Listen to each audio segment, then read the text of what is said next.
Hello. अगर आप मेरी वीडियो पहली बार देख रहे हैं तो मैं हूँ कृति और मैं इस चैनल के माध्यम से यूजीसी नेट मैनेजमेंट के इंसाइट्स और एमसीक्यूज प्रोवाइड करती हूँ। We were studying part 1 of management, so we will continue the same. इस वीडियो में मैं theories of and approaches of management को कंटिन्यू करूँगी। मैनेजमेंट के क्या रोल्स है, क्या फंक्शंस है, इस पर डिस्कशन करूँगी। तो please like, share and subscribe so that जो भी यूजीसी नेट मैनेजमेंट की प्रिपरेशन कर रहे हैं उन्हें हेल्प हो और उन तक ये वीडियो पहुंच पाए। So now let's see what is systems theory. System theory is one of the most prominent theories in modern management. It says that an organization or institution is a system, either closed or open. Open system responsive होती है और वो बाहर के environment से interact करती है, हालांकि जो क्लोज सिस्टम होती है उसमें आउटर वर्ल्ड से कोई इंटरैक्शन नहीं होती है। Next is classical management theory. Classical, the word means traditional, and this is developed in 3 streams: scientific management theory, administrative theory and bureaucracy theory. Classical management theory emerge हुई है industrial revolution से और ये focus करती है 3 चीज़ों पर: efficiency, productivity and output of employees. इस थियरी में ह्यूमन की क्या एक्सपेक्टेशन है, नीड्स है वर्क प्लेस में, उस पर डिस्कशन नहीं हुई है और इसे ही इस थियरी की फीडबैक कही जा सकती है। This theory is criticised for ignoring human desires and needs in the work place. Next is contingency theory.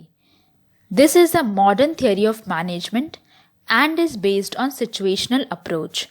इसमें जिस तरह की सिचुएशन होती है, कंडीशन होती है, मैनेजर्स उसी तरीके से बिहेव करते हैं और डिसीजंस लेते हैं। Behavioral theory, often called to be the initiation of human relations movement. ये थियरी ह्यूमन रिलेशन या ह्यूमन पे फोकस करती है।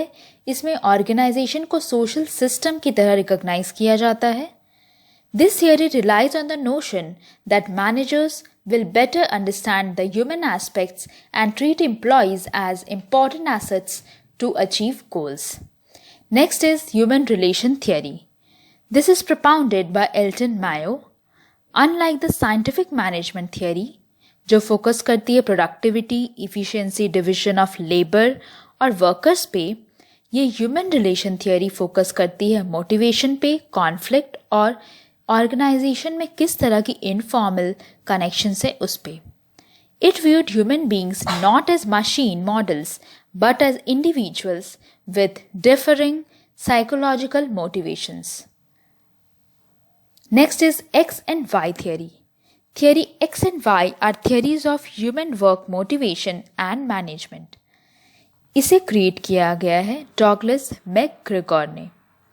थियरी X ये होती है जिसमें एम्प्लॉयज़ को बिल्कुल बच्चे की तरह ट्रीट किया जाता है, जो कि रिस्पॉन्सिव नहीं है, जिन्हें अपने वर्क के बारे में ज़्यादा पता नहीं है कि किस तरह से किया जाए और रिस्पॉन्सिबिलिटी को वो हैंडल नहीं करते हैं।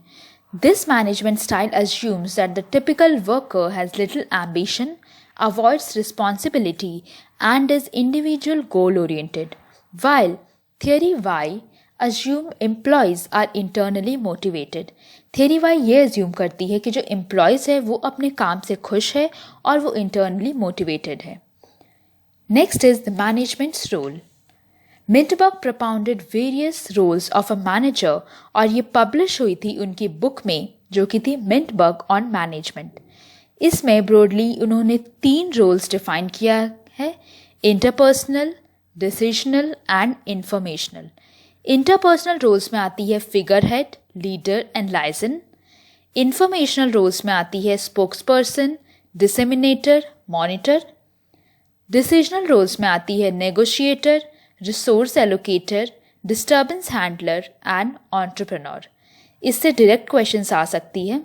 फॉर एग्जाम्पल, अगर आपको पूछा जाता है liaison is associated with which management role, so your answer should be interpersonal role. Next is functions of management. Management की कई सारी फंक्शंस होती है और जो मैनेजर्स परफॉर्म करते हैं, और वर्क प्लेस में इसी को वो परफॉर्म करते हैं as a function of management.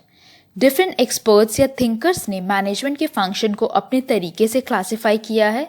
For example Fred लूथेंस, उन्होंने 4 तरह से क्लासिफाई किया है फंक्शन ऑफ मैनेजमेंट को: traditional function, communication, human resource management and networking. G.R. Terry ने डिफाइन किया है 8 कैटेगरीज में: planning, organising, staffing, directing, controlling, motivating, coordinating, communication. जो widely accepted function of management है वो हमें दिया है कून्स ओ डोनेल ने, जो कि है planning, organising, staffing, directing and controlling. Step 1 जो कि प्लानिंग फंक्शन है, उसमें ऑब्जेक्टिव या गोल्स या स्ट्रैटेजी के अकॉर्डिंग मैनेजर्स प्लान करते हैं। And next is organizing. Based on the goals और strategies, this management function deal with development of structure and organizing of resources. Next is staffing. इसमें right person को recruit करते हैं employ, उन्हें employment दिया जाता है for specified work. Directing, management के इस फंक्शन में मैनेजर एम्प्लॉयज़ को डायरेक्ट करते हैं, सुपरवाइज करते हैं for the goal. And the last one is controlling. जो वर्क्स या फंक्शन हो चुकी है उन्हें हम चेक करते हैं और अगर उनमें कोई करेक्शन है तो we apply that. Next let's see what are the MCQs. 1 number, which managerial function deals with placing right things at right places? The options to these are planning, organizing, staffing, directing, controlling. So you can write it in a notebook. We will see the answer afterwards. Second question is recruitment and selection are part of which functions of management? Planning, organizing, staffing or directing? The third question is match the following और ये पूछी गई थी 2017 में। इसमें 4 options है: planning, organising, leading, directing, और उनके लिए 4 मैचिंग दी गई है: getting others to get the job done, setting the standards such as sales quota, establishing goals and standard, giving each subordinate specific task. Now let's see what are the answers. So answer for question number 1 is organizing, for 2 is staffing, and for 3rd we will match it as planning with establishing goals and standards, organizing with giving each subordinate specific task, leading with getting others to get the job done, and directing with setting the standards such as sales quota. Question number 4 और ये पूछी गई थी 2020 में. Find the correct sequence of management theories in their origin.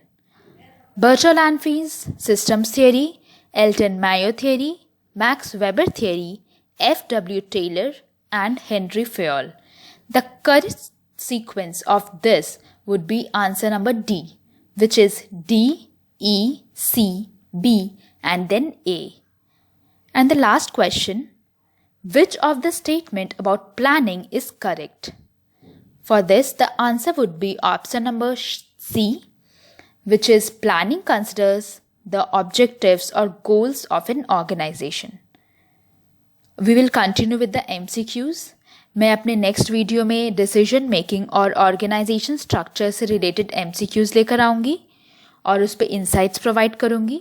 अगर आपको किसी भी तरह की कोई भी डाउट है in any topic we have studied till far, आप मुझे कमेंट कर सकते हैं और उस पर पूछ सकते हैं. Thank you for watching. Like, share and subscribe for more insights. Thank you.